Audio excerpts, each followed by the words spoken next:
The Handmaid's Tale by Margaret Atwood. Introduction. In the spring of 1984, I began to write a novel that was not initially called The Handmaid's Tale. I wrote in longhand, mostly on yellow legal notepads, then transcribed my almost illegible scrawlings using a German keyboard manual typewriter that I'd rented. The keyboard was German because I was living in West Berlin, which was still encircled by the Berlin Wall. The Soviet Empire was still strongly in place and was not to crumble for another 5 years. Every Sunday, the East German Air Force made sonic booms to remind us of how close they were.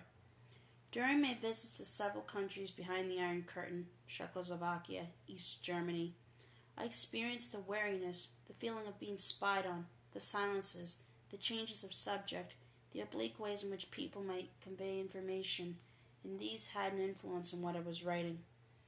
So did the repurposed buildings.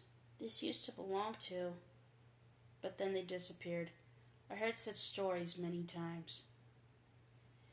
Having been born in 1939 and come to consciousness during World War II, I knew that established orders could vanish overnight. Change could also be as fast as lightning.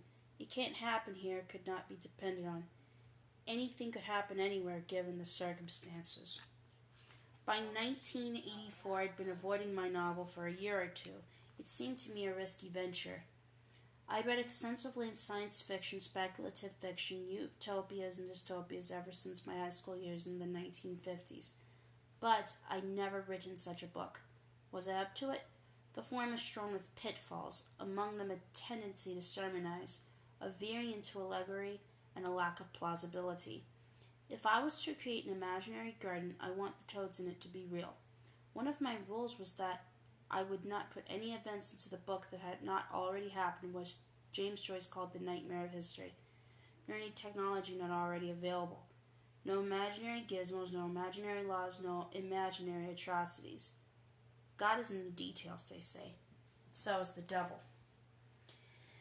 Back in 1984, the main premise seemed, even to me, fairly outrageous. Would I be able to persuade readers that the United States of America had suffered a coup that had transformed into an erstwhile liberal democracy into a literal-minded theocratic dictatorship?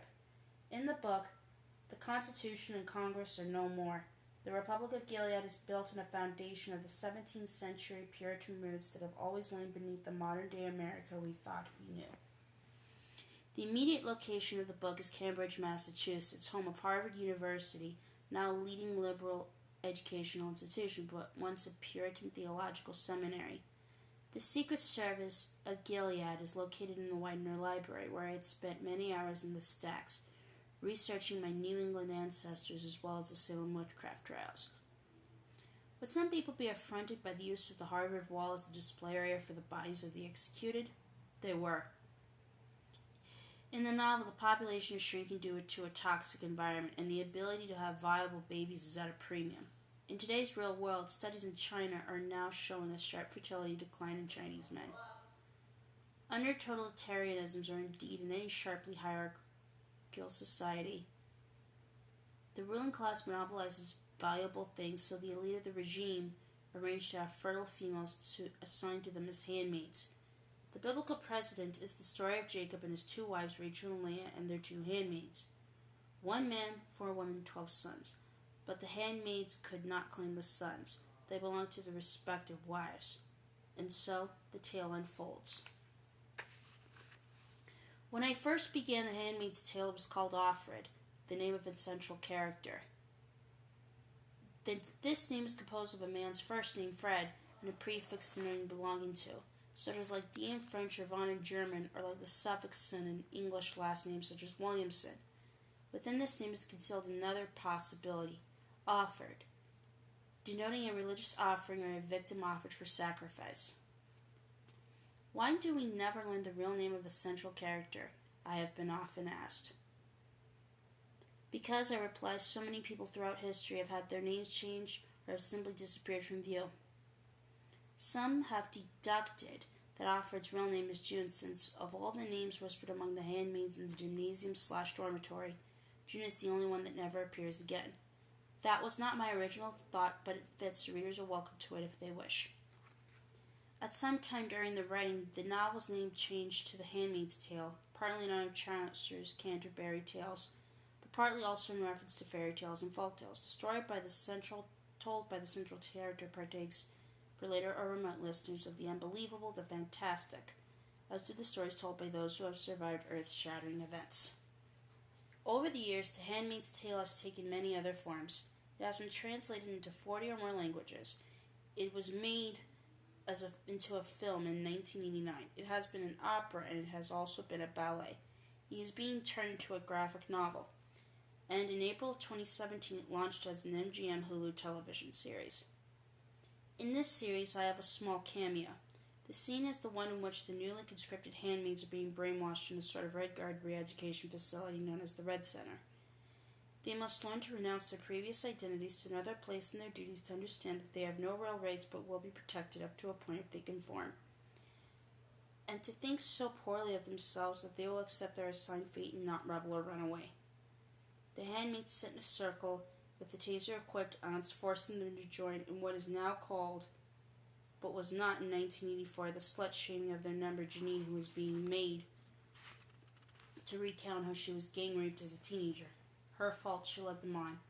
That is the chant of the other handmaids. Although it was, quote, only a television show, unquote, and these were actresses who would be giggling a coffee break, and I myself was, quote, just pretending, unquote, I found this scene horribly upsetting. It was way too much like way too much history. Yes, women will gang up on other women. Yes, they will accuse others to keep themselves off the hook. We see that very publicly in the age of social media, which enables group swarmings. Yes, they will gladly take positions of power over other women, even and possibly especially in systems in which women as a whole have scant power. All power is relative, and in tough times any amount is seen as better than none. Some of the controlling aunts are true believers and think they are doing a handmaid a favor. At least they haven't been sent up to clean toxic waste, and at least in this brave new world they won't get raped, not as such, not by strangers. Some of the aunts are sadists, some are opportunists, and they are adept at taking some of the stated aims of 1984 feminism, such as the anti-porn campaign and greater safety from sexual assault, and turning them to their own advantage. As I say, real life. Which bring me to 3 questions I am often asked. First, is The Handmaid's Tale a feminist novel? If you mean an ideological tract in which all women are angels and are so victimized they are incapable of moral choice, no. If you mean a novel in which women are human beings with all the variety and character and behavior that implies, and are also interesting and important, and what happens to them is crucial to the theme, structure, and plot of the book, then yes. In that sense, many books are feminist. Why interesting and important? Because women are interesting and important in real life. They are not an afterthought of nature. They are not secondary players in human destiny, and every society has always known that. Without women capable of giving birth, human populations will die out. That is why the mass rape and murder of women, girls, and children has long been a feature of genocidal wars and of other campaigns meant to subdue and exploit a population. Kill their babies and replace their babies with yours as cats do. Make women have babies they can't afford to raise, or make babies you will then remove from them for your own purposes. Steal babies. It's been a widespread age-old motif. The control of women and babies has been a feature of every repressive regime on the planet. Napoleon and his cannon fodder, slavery, and its ever-renewed human merchandise, they both fit in here. Of those promoting enforced childbirth, it should be asked, cui bono? Who profits by it? Sometimes this sector, sometimes that. Never no one. The second question that frequently comes up is The Handmaid's Tale anti-religion? Again, it depends what you mean by that. True, a group of authoritarian men seize control and attempt to restore an extreme version of the patriarchy in which women, like 19th century American slaves, are forbidden to read. Further, they can control many or have jobs outside the home, unlike some women in the Bible. The regime uses biblical symbols as any authoritarian regime taking over America doubtless would.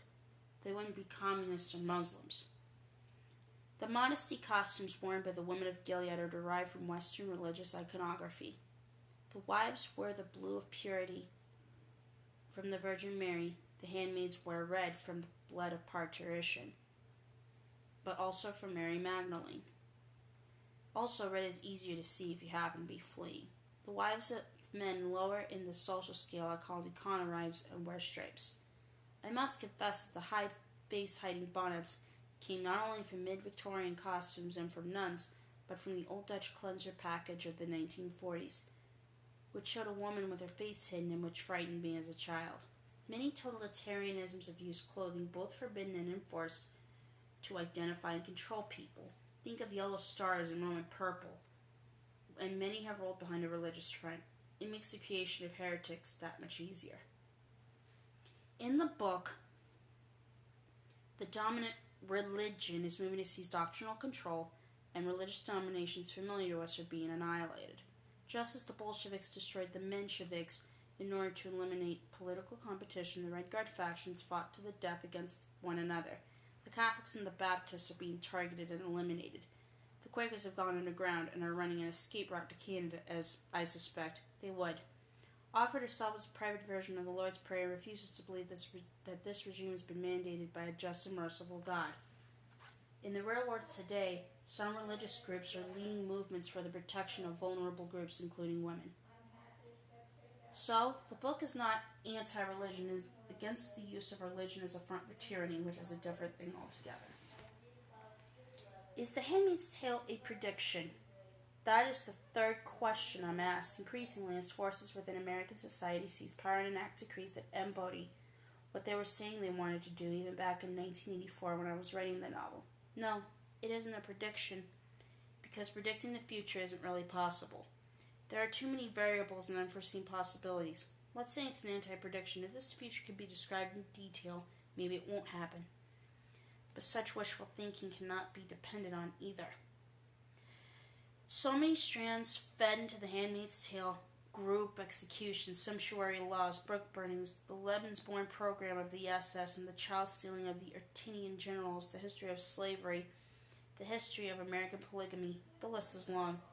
But there's a literary form I haven't mentioned: the literature of witness. Offred records her story as best she can, then she hides it, trusting that it may be discovered later by someone who is free to understand it and share it. This is an act of hope. Every recorded story implies a future reader. Robinson Crusoe keeps a journal, so does Samuel Pepys, in which he chronicled the Great Fire of London. So did many who lived during the Black Death, although their accounts often stop abruptly. So did Romeo Dallaire, who chronicled both the Rwandan genocide and the world's indifference to it. So did Anne Frank, hidden in her secret annex. There are two reading audiences for Offred's account: the one at the end of the book and an academic conference in the future, who are free to read but not always as empathetic as one might wish, and the individual reader of the book at any given time. That is the real reader, the dear reader for whom every writer writes, and many dear readers will become writers in their turn. That is how we writers all started, by reading. We heard the voice of a book speaking to us. In the wake of the recent American election, fears and anxieties proliferate. Basic civil liberties are seen as endangered, along with many of the rights for women won over the past decades and indeed the past centuries. In this divisive climate, in which hate for many groups seems on the rise and scorn for democratic institutions is being expressed by extremists of all stripes, it is certainly that someone, somewhere, many, I would guess, are writing down what is happening as they themselves are experiencing it, or they will remember and record later if they can. Will their messages be suppressed and hidden? Will they be found centuries later in an old house behind a wall? Let us hope it doesn't come to that, and I trust it will not. February 2017.